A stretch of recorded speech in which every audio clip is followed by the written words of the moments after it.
Nyagasani Yezu nabane namwe. Amagambo yo mu Ivanjiri ntagatifu uko yanditswe na Luka.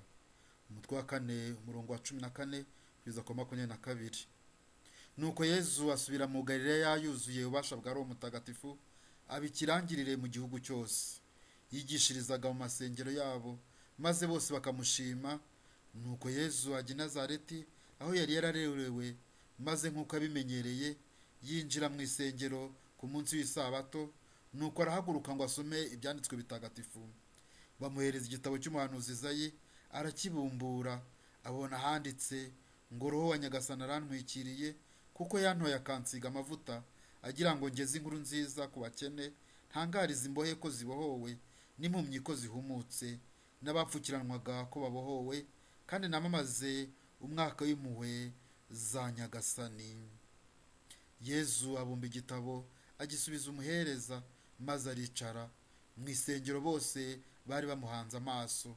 Nuko atangira kubabwira ati, biri mu isomo mumaze kumva, mumenye ko byujujwe uyu munsi.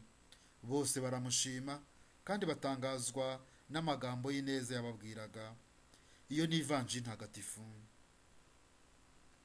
Yezu akuzwe. Ijambo ry'Imana ritubeshaho. Bavandimwe, Yezu Kristu akomeje kutwigaragariza. Yezu Kristu atubwirira mu bimenyerewe. Yezu atangira ubutumwa bwe yabikoze mu buryo bumenyerewe. Ntako bisa kumva ko n'umwana w'Imana ubutumwa yabutangiriye mu isengero, aho yakuriye, aho bari bamenyereye kumva ijambo ry'Imana.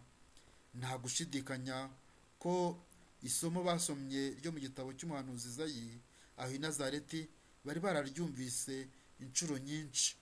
Bari baragerageje gusobanukirwa no gutegereza igihe iby'umuhanuzi yavugaga bizuzurizwa. Umuntu yakwemeza kandi ko abari bagiye mu isengero batari biteguye kumva inyigisho nk'iyo bumvise. Baratunguwe rwose kandi batungurwa neza. Yezu yazanye inkuru nziza. Mu by'umuhanuzi yahanuye, Yezu aratubwira ubutumwa bwe mu magambo make. Ni inkuru nziza. Inkuru nziza ariko igenewe abakene. Ntabwo ari abakene mu butunzi bw'isi uko dusanzwe tubyumva. Ni abakene b'iyo nkuru nziza nyine, abayikeneye. Twese turi abakene kuko dukeneye impuhwe z'Imana mu bintu byinshi. Turi imbohe. Uretse imbohe ziri mu mabohero anyuranye zaboshywe n'abantu, hari imbohe z'iminyururu ya Sekibi. Iyi minyururu rero ntawuyikingiye. Turi imbohe z'icyaha. Turi imbohe z'ibishuko binyuranye bishaka kwigarurira imibereho yacu. Bitangira ari ibishuko, bikarangira ari umuruho, tuboshywe tudanangiye. Uko ibishuko bitinda cyangwa bigaruka kenshi, bishobora kutugusha, bimwe by'urugiye kera ruhinyuza intwari. Iyo tuguye ntidutabaze Yezu, ingoyi y'icyaha irushaho gukomera. Kugisohokamo bikaba ingorabahizi, bikaruhanya. Hakaba ubwo umunyabyaha ababazwa no kuba atabasha gusohoka mu bibi barimo, nubwo aba abyifuza akabura intege. Yezu akaza gutangariza imbohe ko zibohowe. Tumwegere atubohore. Turi impumyi. Mu rugendo rw'ubu buzima turimo, dusitara kuri byinshi, tugonga byinshi nk'izindi mpumyi zose. Ntitubasha kubona mbere na mbere imitego ya Sekibi.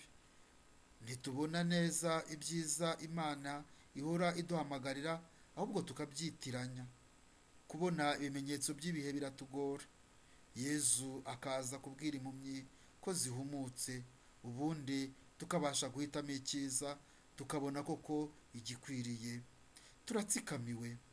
Uretse kuba hari abatsikamirwa n'abategeka b'iyi si, gutsikamirwa kubi ni uko kuri roho.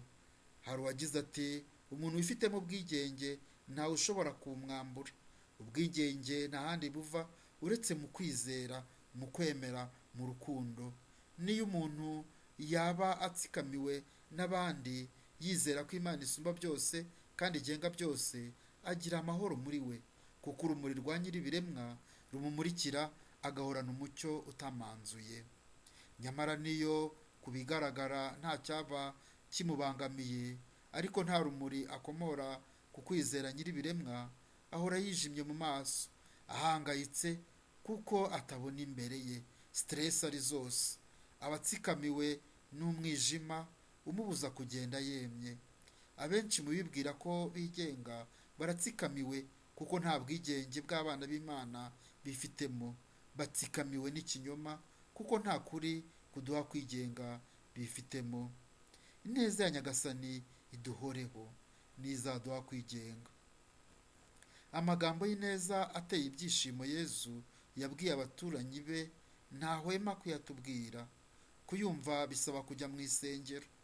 Nubwo hari mu rusisiro rw'iwabo, Yezu ntiyagiye ku rubuga ngo atangaze ubutumwa bwe, yagiye mu ngoro, kandi abivuga yifashishije ijambo ry'Imana. Ni ngombwa ko ukuri tuvuga, ukuri twamamaza, twibaza niba kujyanye n'ijambo ry'Imana n'iryatuyobora. Ni henshi mu ivanjiri tubona ko Yezu yifashishaga ibyanditswe kugira ngo asobanure, yigishe. Ni byiza ko inyigisho zacu, ibitekerezo byacu tubyubakira ku ijambo ry'Imana. Hari ubwo rero abantu biha gusobanura iby'Imana bakoresheje iby'inyurabwenge ryabo. Iby'Imana tubisanga mu ijambo ryayo. Nitureke Imana itwigishe ikoresheje ijambo ryayo, tumurikiwe na Roho wayo. Niryatuyobora, Imana izatwigaragariza, tuzagumana nayo. Nyagasani we utubwirira mu byanditswe bitagatifu, nakomeze abasakazeho impuhwe ze, we Mana Data na Mwana na Roho Mutagatifu. Amen.